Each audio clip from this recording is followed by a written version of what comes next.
Today's discussion will be presented in 3 sections, since we are recording the sessions for radio broadcasts on Federal News Radio 1500 AM. Feel free to post questions and comments during the session, and we'll try to get them answered online. We're particularly pleased to welcome our moderator, Jason Miller, the Executive Editor of Federal News Radio 1500 AM and federalnewsradio.com. Let me turn over the reins to Jason to begin today's discussion. Welcome to the discussion today. Our guests are Mark Schwartz, the Chief Information Officer of the Citizenship and Immigration Service at the Homeland Security Department, and Joe Welsh, the Director of Public Sector Sales for New Relic. Gentlemen, welcome to the discussion. Thank you. Thank you. Before we get started, let me set some context to our discussion today. Over the last 15 years, the Bush and Obama administrations have aggressively sought to change the way agencies interact with citizens.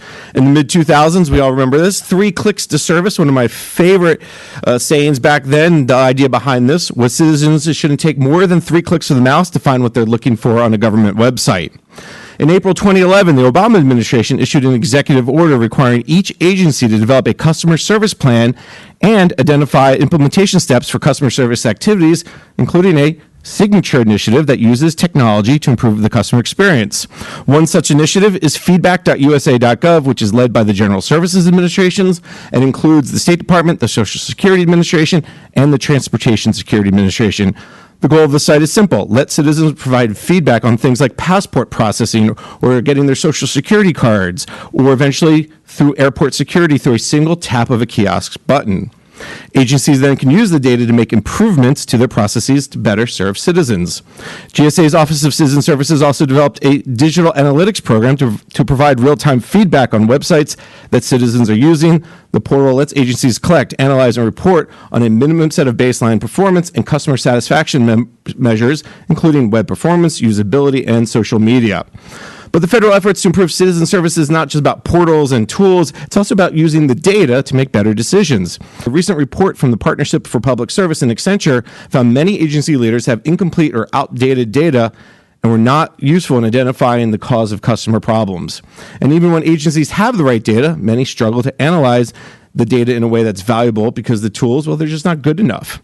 And on top of the data and the tools, the approaches for developing software to connect with citizens to understand their needs is changing as well. Agencies are moving toward Agile or DevOps. The cloud is helping to address the technology side of citizen services. Both offer agencies the ability to improve citizen services in near real time based on that feedback. So, context is in place. We know what we're talking about. Once again, our guests are Mark Schwartz, the Chief Information Officer of the Citizenship and Immigration Services at the Homeland Security Department, and Joe Welsh, the Director of Public Sector Sales for New Relic. Let's just start at the beginning. Let me turn to Mark first, since you're dealing with the citizen services every single day. Let's talk about citizen services from CIS. What's this mean to you from a CIO's perspective? Sure. We're looking more and more to engage with the public that we serve through online applications, online information. When you think about it, or put it in a context, we often have a long-term relationship with the people who apply for benefits from our agencies. So we're responsible for adjudicating applications for green cards, for naturalization, also for work authorization and a variety of other things. So sometimes that means that we're dealing with the same person applying for multiple benefits over a long period of time. And more we're thinking about this as a long-term relationship that we have and trying to lay it out in a way that feels more like a relationship and lets us engage. So besides just allowing people to apply for benefits online, we're also looking at ways that we can provide them status information about benefits that are available to them, and make the process easier for them, and also make it easier for ourselves, because if we guide applicants through the process, they're more likely to submit the information we need, submit it in the form that we need, and so on. So increasingly, it's our focus, actually, how we engage with the public. And I know from CIS's perspective, you guys have definitely been in the news over the last few years with the different modernization efforts you've been doing. Give us maybe the latest of some of those modernization efforts. I want to say the I-94 form, but maybe that's maybe CBP or somebody. Mm-hmm. Well, last year we released the what we call the I-90 form, which is the application for a replacement green card, either a renewal or a replacement if it's lost or stolen. It's actually one of our highest volume applications that we receive. This year we're focused on the naturalization line of business that the agency does. So it's mostly applications for naturalization and a number of related applications. We're also working on something we call My USCIS, which is really the vision for customer service provided online.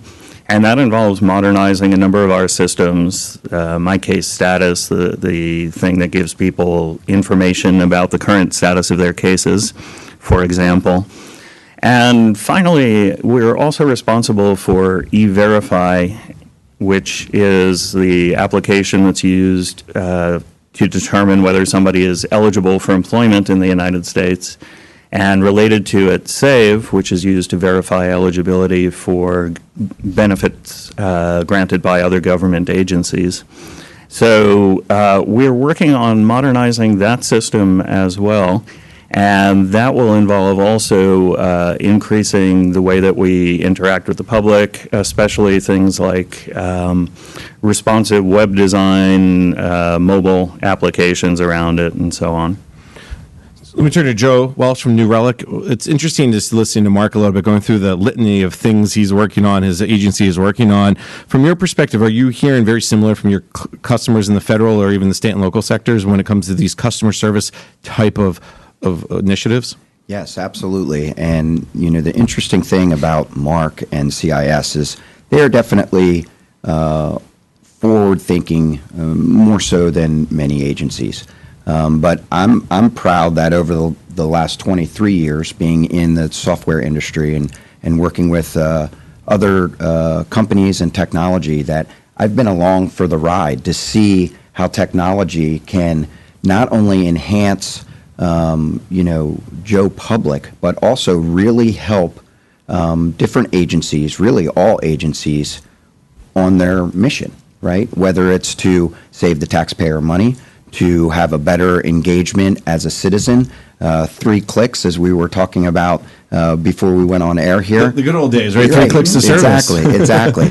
And it is really, it actually warms my heart in many ways to see agencies like CIS really be forward thinkers, understanding that the cloud isn't a scary word. It's actually, it's the route that technology is going.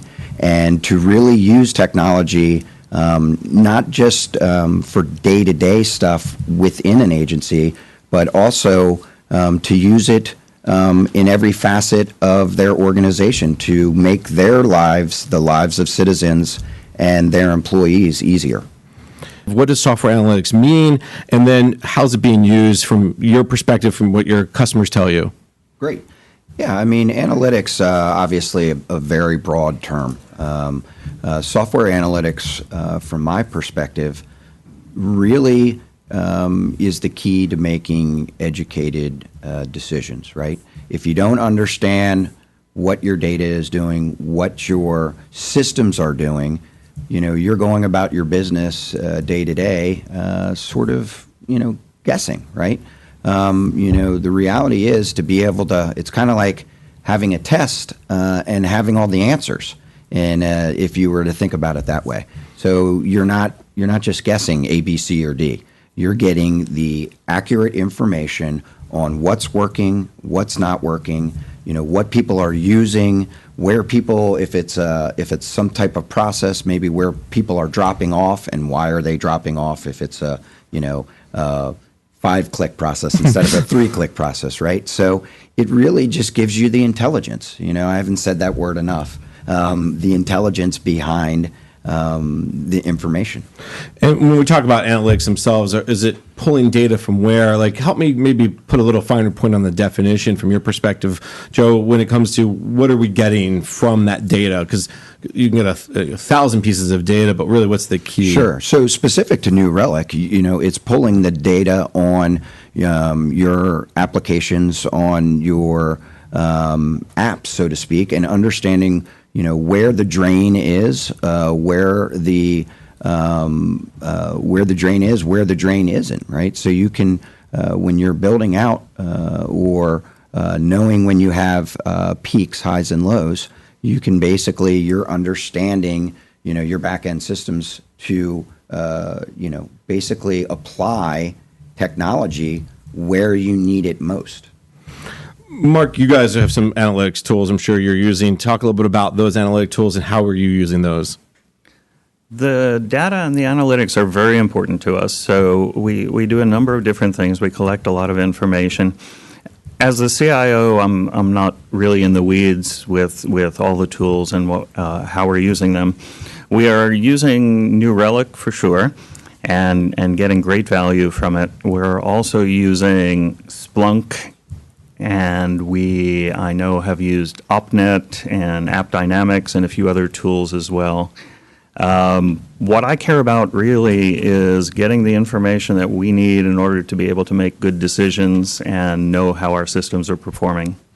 And Joe, just give me a little bit more. That's really the key, understanding and know how systems are performing, and then that way you can meet customer demand when it rises or if it lowers. Sure.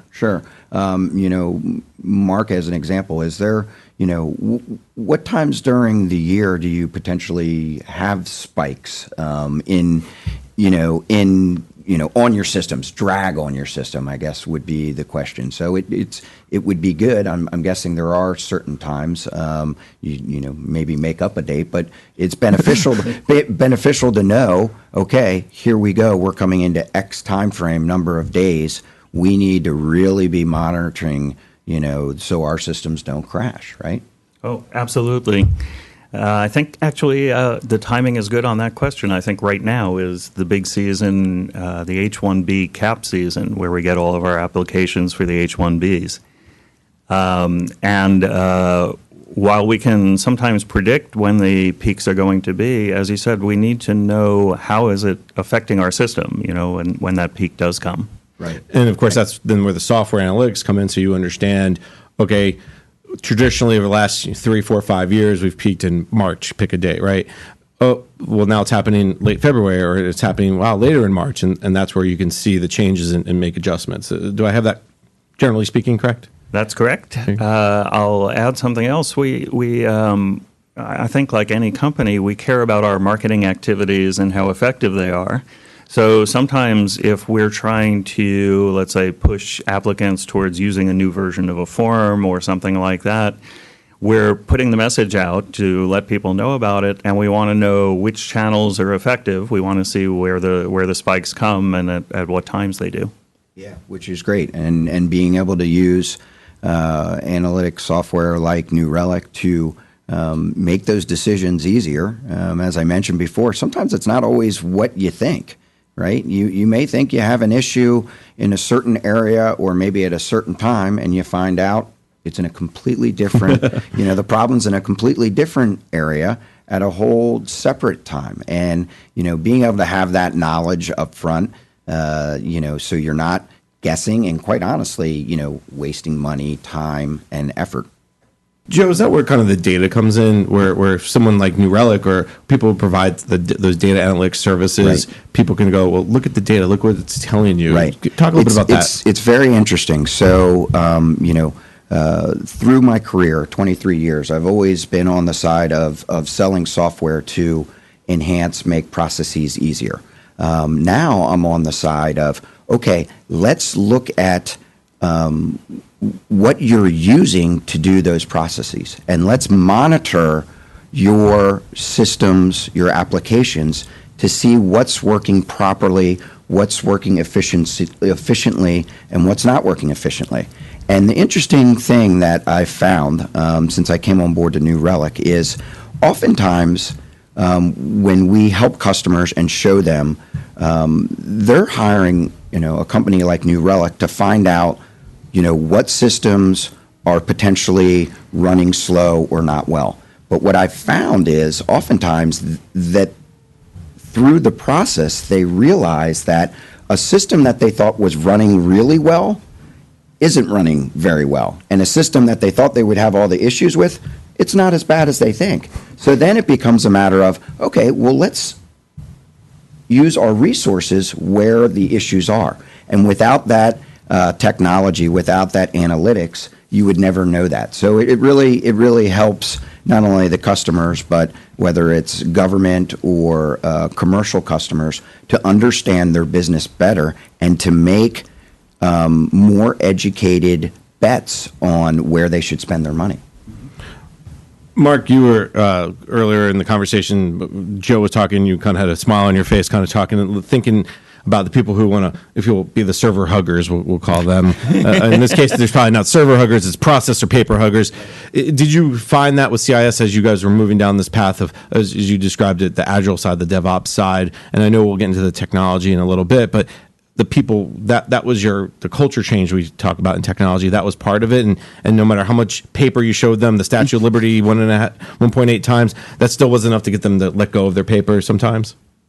I would say that the people who conduct our business, they're very willing to let go of the paper. The challenge is in many ways how to make it as easy for them to use the electronic version of things as the paper version, because they've gotten so good at it. They can take a thick paper file and flip through the pages and find exactly what they're looking for in no time. And so trying to create a user interface for them that makes it just as quick to do on the screen is a challenge that we have to face. The paper burden, I would say, is more, and the change management is more on the side of the IT people and the people who oversee IT projects, to get them used to giving up the old processes where we generate a lot of paper and add a lot of process overhead to do reviews and due diligence on things, and convince people that things could be done more quickly with just as much control and just as much oversight, or even more so. We have the special burden of having to show the public that we're spending money wisely, that we're doing the right things, that our investments make sense. And a lot of the way that we have done that traditionally has been around creating paper documentation to show that we're doing the right things, having an inspector general and the GAO be able to confirm that we're following all of the processes that we've put in place. So when we transform into an environment where we're trying to deliver very quickly, get feedback from the public, and use it to adjust what we're doing, you run into the need to change how that oversight process works exactly. And that's quite a lot of what we've been doing too. I think we're going on a whole different path from that discussion. But let's take a quick break, and when we come back, maybe we can talk a little bit of technology instead. You're listening to the panel discussion, The Digital Age, How CIOs Are Marrying Analytics and Applications, sponsored by New Relic on federalnewsradio.com and 1500 AM.